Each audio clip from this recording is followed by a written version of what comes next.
Ya. An Ibnu Abbas radhiyallahu anhuma anna Rasulullah sallallahu alaihi wasallam qala. Dari perawi terakhir beliau Abdullah bin Abbas, semoga ridha Allah kepada keduanya, bahwasanya Rasulullah sallallahu alaihi wasallam bersabda, "Lau yu'tan nasu bida'wahum."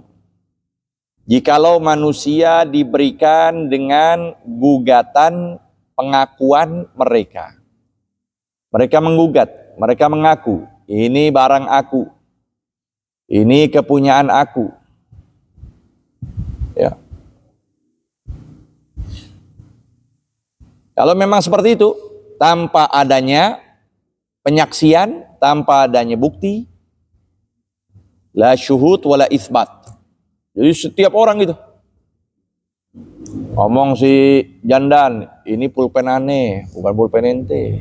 Lah, begitu doang. Ya. Adi bicara, ini kacamata aneh nih, diambil sama Dila. Begitu doang. Dan diterima. Maka apa yang terjadi? Ladda'a rijalun amwala qaumin wa dima'ahum. Niscaya seluruh manusia mengakui amwal kaum, harta benda kaum. Mereka mengakui itu semuanya punya dia. Sekedar doang dikatakan ini punya aneh. Tanpa ada isbat, tanpa ada syuhud, tanpa ada bukti, tanpa ada yang saksi. Wadima'ahum, dan darah mereka, artinya ya, untuk menumpahkan darah dikatakan aneh, menumpahkan darah aneh, naudzubillah, membunuh orang karena hak. Begitu dah pengakuan dia. Kalau seandainya itu diterima, ya hancur semuanya. Semua orang bakal mengaku harta diri dia dengan pengakuannya, dan juga kejadian apapun yang di situ menumpahkan darah dan sebagainya bisa ditangkis bahwa itu adalah aneh bunuh dalam keadaan hak. Nah, nggak bisa begitu, ya. Lakinnal bayinatu 'alal mudda'i. Jadi akan tapi bayinah itu, bukti itu atas orang yang mengaku. Harus begitu. Bukti atas orang yang mengaku. Kemudian yang didakwa, yang tersangka gimana? Al-yamin. Sumpah ala man ankar, atas orang yang ingkar. Jadi mudda'i punya bukti menyatakan bahwa itu kepemilikannya. Kan gitu. Kemudian al-mudda'a alaih, yang disangka itu bisa pula untuk membela diri dengan sumpahnya. Jadi yang sekarang kebenaran di tangan siapa? Mudda'i apa mudda' alaih? Orang yang mengaku atau yang tersangka? Kalau yang mengaku berarti harus bukti. Bukti akurat, jelas, ada begini. Ada penyaksian, ada bukti. Lalu yang disangka itu bisa pula membela diri dengan sumpah.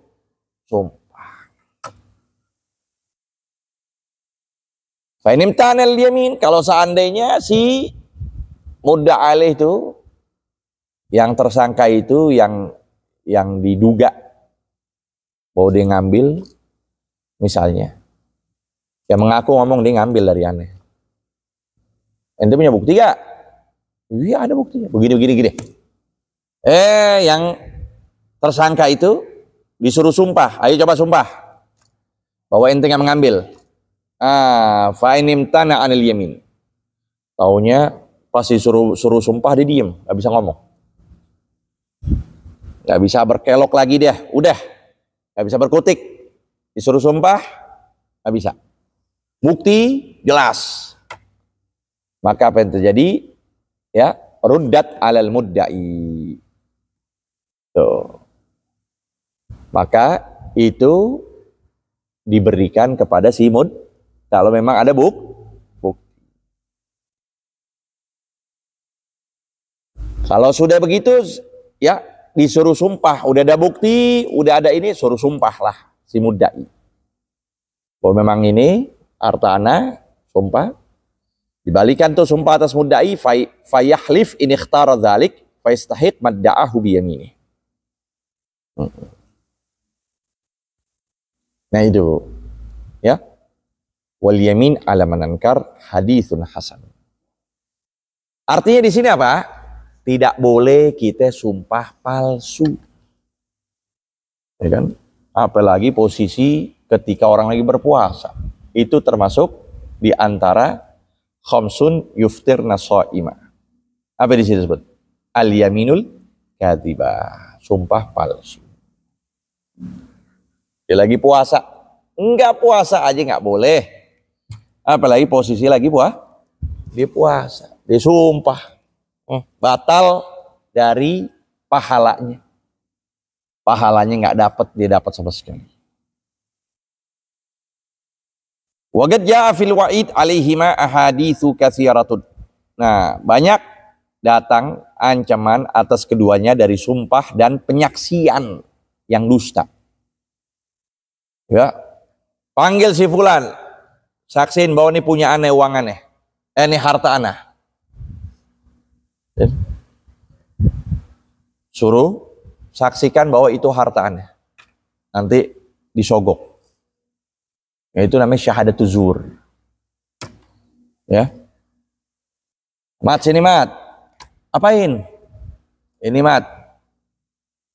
Ente biar ngomong ini punya aneh. Motor ini punya aneh. Ya, ntar ente sumpah dan sebagainya. Nanti ente kasih uang. Oh iya deh. Nah, di depan bodi dia ngaku. Dia ngomong, ini harta atau ini barang fulan. Aneh sumpah. Oh ini harta fulan. Nah, berarti dia mengungkapkan penyaksian yang palsu. Itu namanya syahadatuz zur. Qaulu sallallahu alaihi wasallam man iqtata haqqa mri'in muslimin biyaminih. Siapa orang yang memutuskan hak seseorang dengan sumpahnya. Wallahi ini bukan harta dia.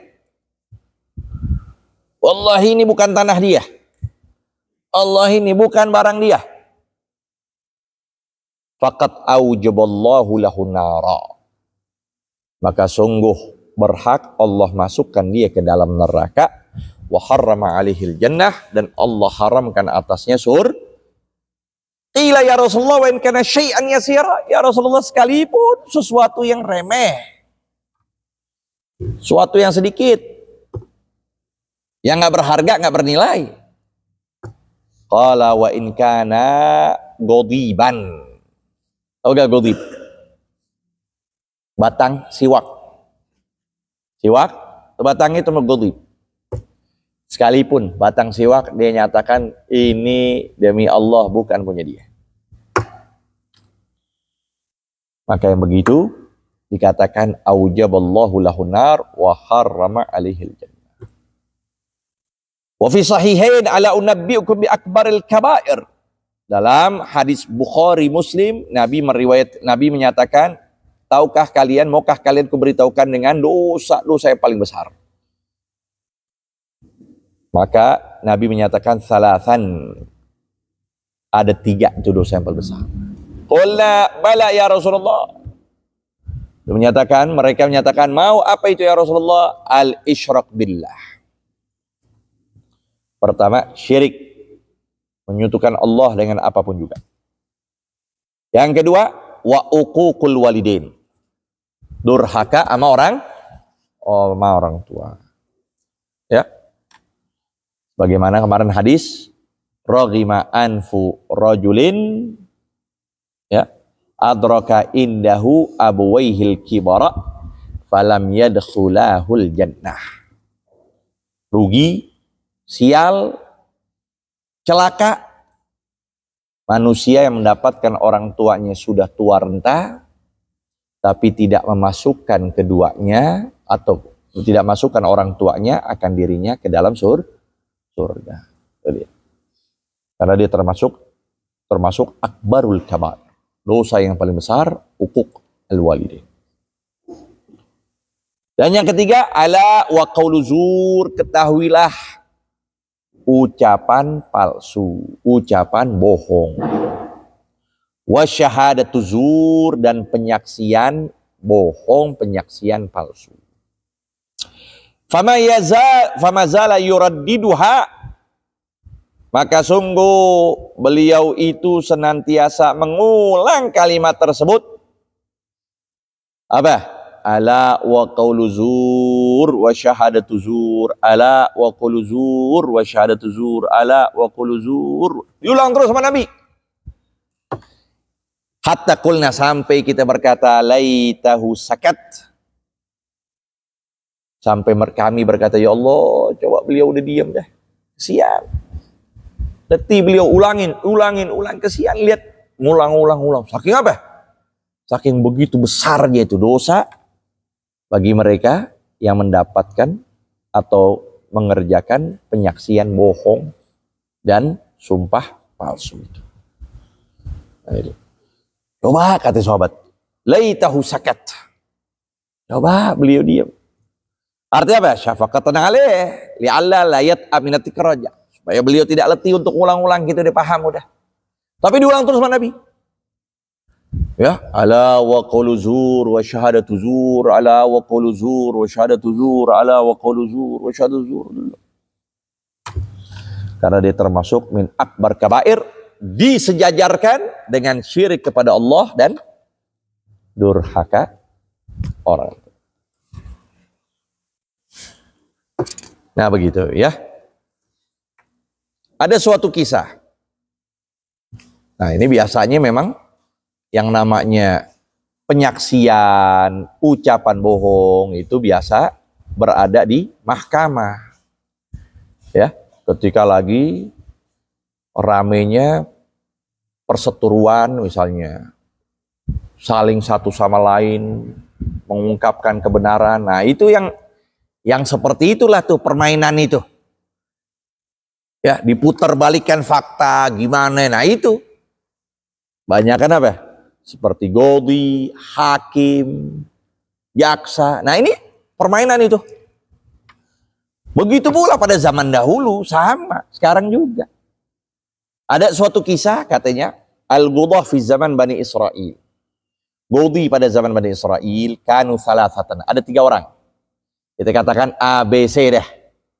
Ya, apa nama orangnya aja? Nama santri. A, B, C. Fa'arsalallahu lahum malakan yamtahinuhum. Allah mengutus mereka itu malaikat untuk menguji mereka.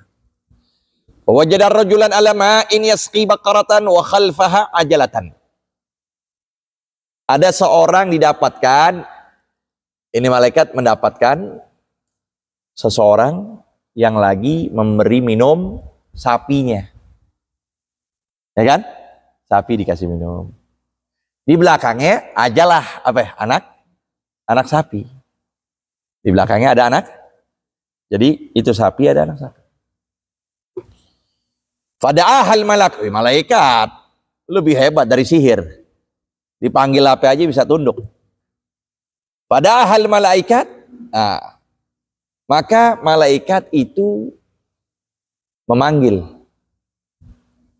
anak sapi. Wa huwa raqibun farasan. Dalam keadaan dia menunggangi kuda. Jadi kuda ditunggangi, dipanggil tuh anak sapi. Fatabi'athal ajalatu. Tuh anak sapi ngikutin tuh kuda. Ya kan? Di depannya tuh sapi, di belakangnya anak. Si laki itu lagi kasih mie. Kan kalau lihat dohirnya itu anak sapi, anaknya siapa? Anak sapi kan? Baqarah lagi. Iya kan? Dipanggil sama si malaikat itu lagi nunggangin kuda dipanggil. Datang itu anak sapi, ngikutin. Fatakhasama. Ini yang penunggang kuda kan malaikat. Ya kan? Sama laki itu akhirnya berseteru, berselisih. Ya, penunggang kuda ngomong, itu anak sapi punyaku. Si lelaki itu ngomong, itu anak sapi kepunyaan anak karena ibunya mana. Oh. Faqala, maka keduanya berkata, bainanal godi. Udah kalau begini, penengahnya adalah godi saja udah. Faja'a ilal godil awal. Nah, datang ke godi pertama. Siapa namanya nih? Bodrek ya. Datang. Fadafa ilaihil malaku durratan. Lekat, banyak uang ya. Ya, dia kasih emas untuk sogok. Lagi diuji nih 3 godi. Sogok pertama. Wa qala law uhkum bi anna al-ajlata li. Nanti ente putusin bahwa anak sapi itu punya aku. Qala fa bimadza ahkum? Gimana ane hukumin? Qala ursilul faras wal baqarah wal ajlah. Nanti ane umbar. Ane umbar kuda, sapi dan anak sapinya. Ane umbar nanti. Fa in tabi'atal farasa fahiyali. Ente lihat nanti. Nanti dia hukumkan kalau tuh anak sapi ngikutin kuda, ya, maka ente hukumkan bahwa anak sapi itu punya ane. Apa yang terjadi? Fa in tabi'atil farasa fahiyali. Ya iya disuruh doang ngikutin. Bisa tuh langsung. Fatabi'atha. Pas lagi diumbar didapatkan anak sapi bukan ngikutin induknya tapi ngikutin. Dihukumkan ini punya apa? Raqibu faras. Penunggang Wa ataya ilal godi tsani, datang ke godi yang kedua.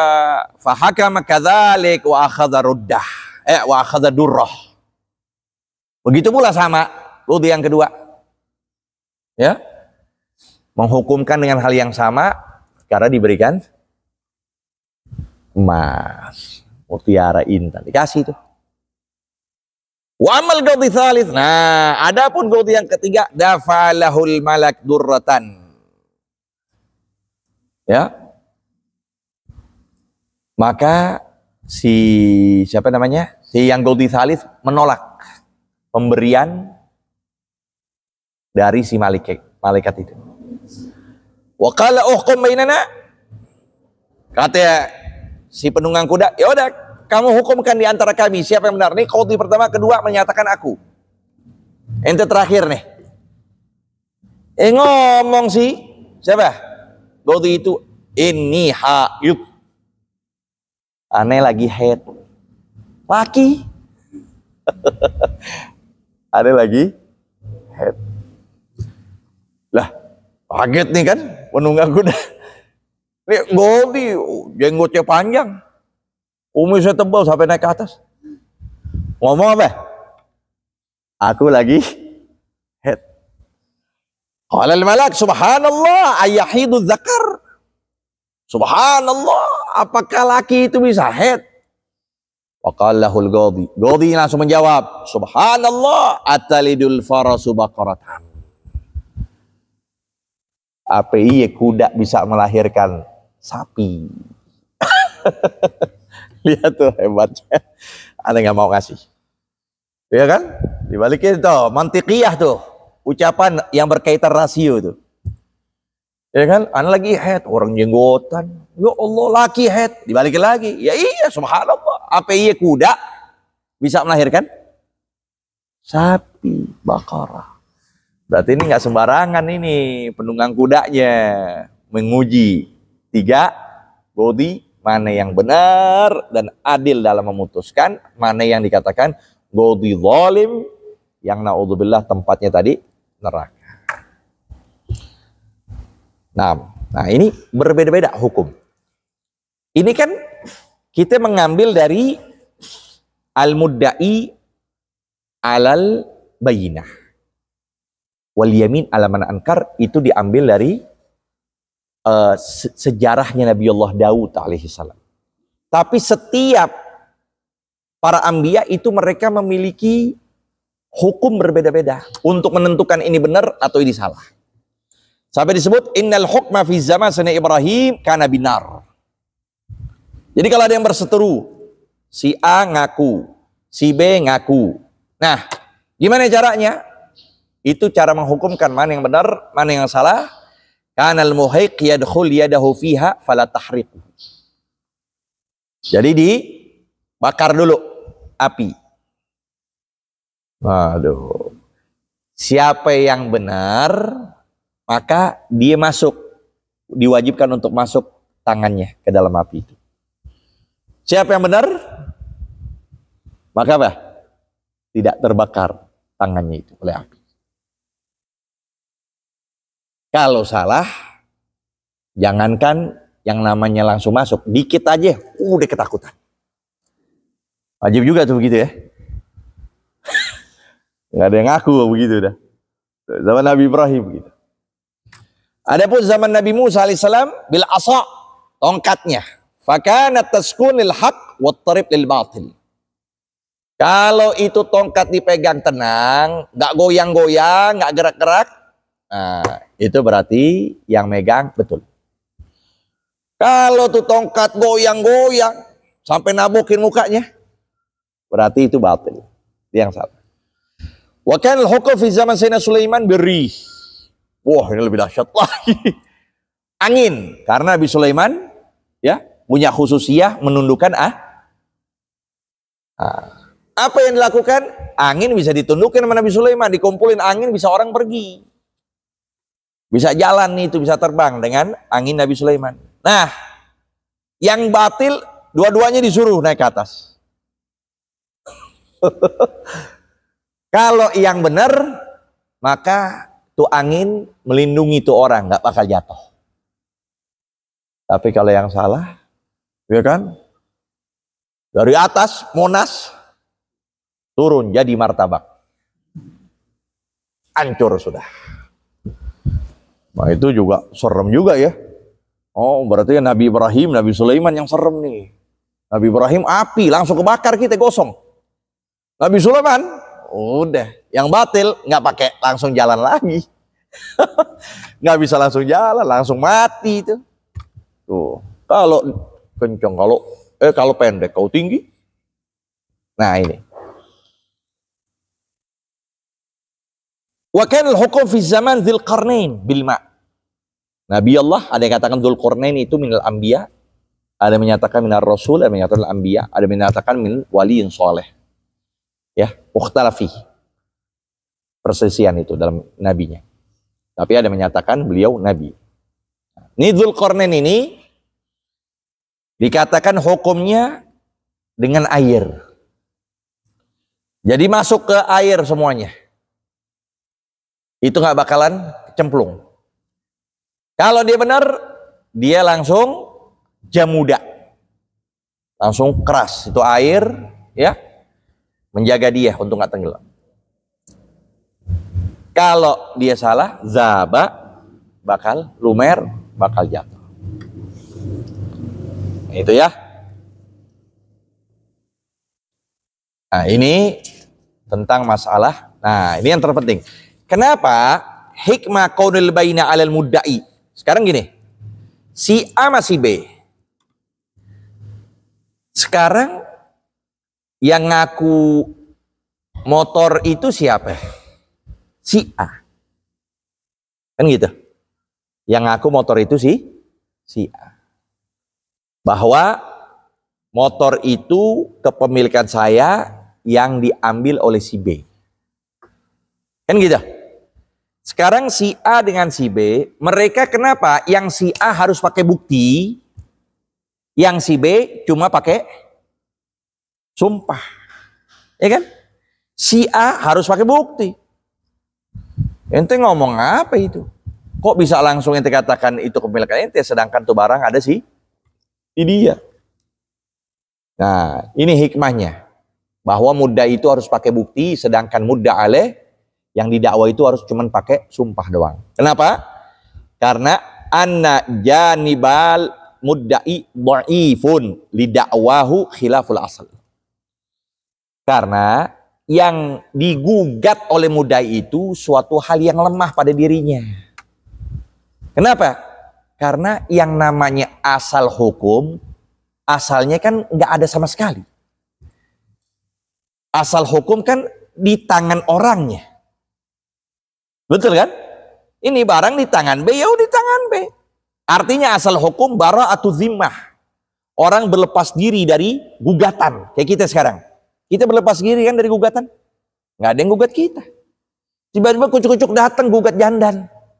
Jandan lagi santai-santai, digugat dia. Asalnya kan nggak ada gugatan. Bara'atu zimmah. Nah ini yang menggugat ini lemah. Makanya untuk bisa mempercayainya harus dengan suatu yang besar. Suatu yang bisa dipercaya. Makanya dalam hukum aja ada istilah praduga tak bersalah. Kita ketika lagi mau gugat orang, awalnya kita katakan dia nggak salah.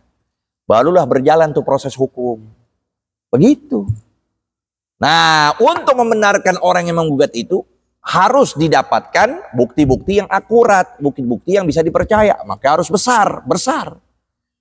Apa itu buktinya? Harus pakai bayina. Bayina itu diantaranya bukti dan saksi. Nah nanti urusan dia mengkelabui, nah urusan dia nantinya itu termasuk qaulu zur atau syahadatuz zur yang ancamannya tadi. Paham tuh? Adapun Jandan ini yang asalnya lepas dari dugaan, lepas dari gugatan, dan barang di tangan dia, maka gimana untuk membuktikan dari arah dia? Cukup dengan sumpahnya. Cukup dengan sumpahnya, wallahi ini barangku. Kenapa? Karena asalnya nggak digugat dia. Tiba-tiba si A gugat dia. Itulah. Kenapa? Karena asalnya dikuat. Oleh karena itulah membuktikan dengan suatu yang lemah saja, yaitu sumpah. Siapa aja orang bisa sumpah kan? Gampang kan? Suatu yang mudah. Itulah hikmah dari itu supaya ta'adalah, supaya satu sama lain saling sejajar.